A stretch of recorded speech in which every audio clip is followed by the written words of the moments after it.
வணக்கம், என் பேர் ரேணுகா. நான் ராஜேந்திரன் சார்கிட்ட 5 இயர்ஸாக ட்ரீட்மெண்ட் எடுக்கிறேன். எனக்கு திடீர்னு செஸ்ட் பெயின் வந்துச்சு. அப்போ நான் இவர்கிட்ட பார்த்தேன். பிளாக் இருக்குன்னு சொன்னார். அப்புறம் என்ன சர்ஜரி பண்ணலான்னு கேட்டாங்க. புதிதாக பைபாஸ் அறுவை சிகிச்சை ஓப்பன் செய்யாமல் நுண்துளை மூலமாக பைபாஸ் அறுவை சிகிச்சை மற்றும் வால்வு மாற்றுதல் இரண்டும் சிறப்பாக செய்யப்படுகின்றது. வணக்கங்க, நான் பேஷண்ட்டோட அண்ணி.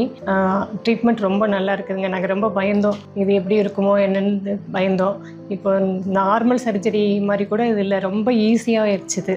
இது குறிப்பா சர்க்கரை நோய் உள்ளவர்கள் அல்லது குறைந்த வயது உள்ளவர்கள் அல்லது அதிக வயது உள்ளவர்களுக்கு மிகவும் பயனுள்ளதாக இருக்கும். ஏனென்றால் இதில் இன்ஃபெக்ஷன் கிடையாது, செஸ்ட் ஓபன் பண்றது கிடையாது. அவர்கள் நல்லா போய் உழைக்கலாம், வேலை செய்யலாம். விரைவில் குணமடைந்து தழும்பு இல்லாமல் வலி இல்லாமல் 1 மாதத்தில் தாங்கள் தங்களுடைய வேலைகளை செய்யலாம், எல்லா வேலைகளையும் செய்யலாம். இது எங்கள் புக்ரா சூப்பர் ஸ்பெஷாலிட்டி மருத்துவமனையினுடைய cardio thoracic team and cardiac department இப்பொழுது லேட்டஸ்ட் சாதனை. Bukhra super speciality hospital, a unit of Kovai Heart Foundation, L&T Bypass, Irugur, Coimbatore.